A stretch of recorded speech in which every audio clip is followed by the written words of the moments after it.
Hi, everybody. In this video, we are going to talk about how you calculate something called a unit rate.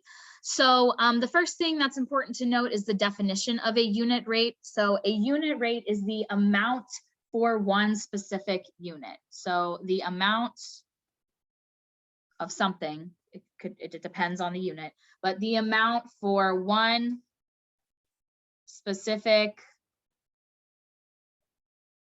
unit. The amount for one specific unit. So I'm going to kind of show you a word problem example, and then the second half of this page.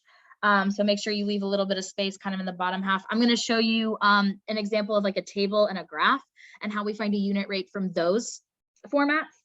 But let's do a word problem example. Let's say that we were shopping. We went to Costco and we went to Walmart. So Costco and Walmart. We're going to write down some information, okay?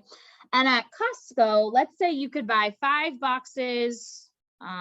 You can pick whatever food you want. 5 boxes of cereal, 5 boxes of macaroni, 5 boxes of popcorn, whatever. You could buy 5 boxes for $5.55. That's the price at Costco. At Walmart, they had the exact same product. So popcorn, cereal, whatever you're picking in your head. But their deal or their information that they give you is that you can buy 10 boxes for $11.50. Now, you love this product so much that you are willing to buy 5 boxes or 10 boxes from either place. But you want to make sure you're getting the best deal. You want to purchase it from the place that's going to give you the cheapest price. So one thing that you can do is you can figure out, well, what's the cost just for 1 box? We know how much it costs for 5. We know how much it costs for 10. Which place has the better deal for one specific unit, 1 box? Which has the better price per box? So that's kind of the question we're asking. Which has the better deal per box? That's kind of the question we're asking ourselves. So in order to do this, to figure out how much does it cost for just 1 box, what we're going to do is we're going to take our prices and we're going to divide by the amount of boxes in the given relationship. So let's do Costco first. We're going to take $5.55 and we are going to divide that by 5. And you could set up a long division problem. I kind of just set it up as a fraction. So if I am looking at how many times does 5 go into $5.55, this is actually going to be a pretty simple division problem. So 5 goes into 5 1 time. So 5 can go into $5.55, $1.11. 5 goes into 5 once, 5 goes into 5 once, 5 goes into 5 once. So at Costco, it is $1.11 per box. That's our unit rate at Costco, $1.11 per box. So this was Costco. I'm just going to put a C by Costco. Now let's do Walmart's. So Walmart has $11.50, and we are going to divide that by 10. Okay, and remember, when we divide by 10, we are simply going to move our decimal 1 place back. If y'all remember from when we talked about how we convert decimals into, how we convert percents into decimals, we divide by 100, and dividing by 100 means we go back 2 spots. When we divide by 10, that means we go back 1 spot. So at Walmart, $11.50 divided by 10 is equal to $1.15. So at Walmart, these boxes are $1.15 per box.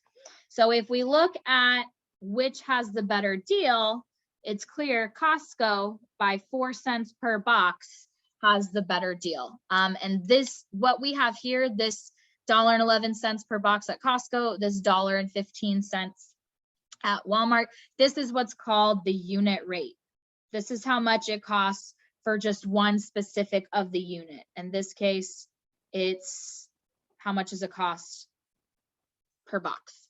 Okay, so the answer to the question is which has the better deal per box, and that's Costco. So now I want you to take a moment, and on the bottom half of your page, you can draw a line underneath this example. We're going to do 2 examples of finding a unit rate, but I've given you kind of a table and a graph. So pause the video for a moment and kind of get down both of these examples, and then we're going to work out how we would find the unit rate, or what would the unit rate be for each example.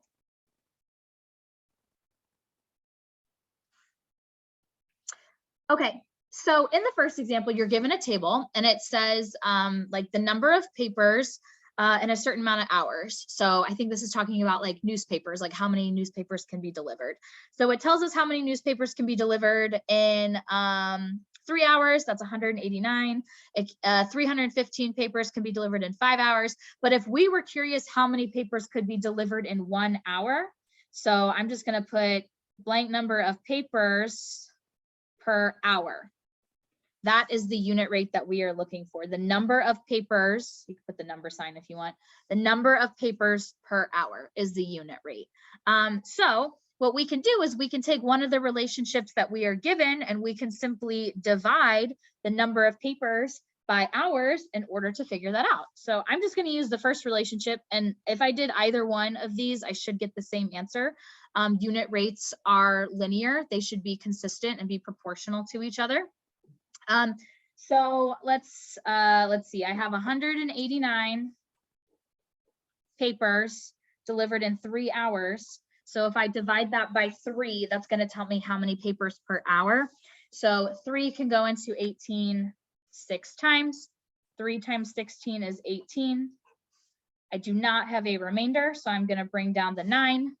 3 goes into 9 3 times, and then I do not have a remainder. So that means 63 papers can be delivered in 1 hour. So that means this delivery person, their unit rate is they are delivering 63 papers per hour. That's the unit rate for this particular scenario. Okay. The last scenario is given to us in a graph format. So again, you'll see this is making a straight line. This is I didn't draw it exactly proportional, but this is supposed to represent a proportional relationship. Proportional relationships, when we graph them, they're a straight line and their line goes through the origin. This one I kind of messed up a little bit on my y-axis, but it's supposed to represent a proportional relationship. So if I'm trying to find the unit rate, essentially what I'm trying to do in this scenario, it's talking about the number of rows, let's say in a theater, classroom, an auditorium, whatever you want to think about, and then how many seats are in like the number of rows. So if we kind of look at the first point, it tells us that 1 row has 20 seats, 2 rows has 40 seats. If we were to plot a point here, 3 rows has about 60 seats. So it looks like it's increasing by 20 every row. So the unit rate for this is how much is it for 1 row? So the number of seats, oh, I wrote seats. I spelled that way wrong. Seats per row. So the number of seats per row, according to this graph, if we look at the unit just for one row, is 20. There are 20 seats per row. And if we kind of kept checking other points along this line, we would kind of see the same pattern. 2 seats is 40. I'm sorry, 2 rows is 40 seats. So 20 seats per row. 3 rows is about 60 seats. So again, about 20 seats per row. So for 1 row, there's 20 seats. So this is how you can kind of look at a graphic example and figure out what the unit rate is. Most of the problems you will encounter will be something like this, where they give you some sort of relationship and you have to basically use division, or you could set up a funds problem to solve for the unit rate. So this is something that comes into play when we do conversions, which when we convert between like measurement systems, which is what's going to happen in the next video. The conversion rates will be given to you, but essentially what those are is they are unit rates that are already calculated and you have to use them to convert to a new measurement. So make sure if you don't have these 3 examples down, you pause the video and you get them all down, and you can use it to help you on your future assignments. And I hope you guys have a great day.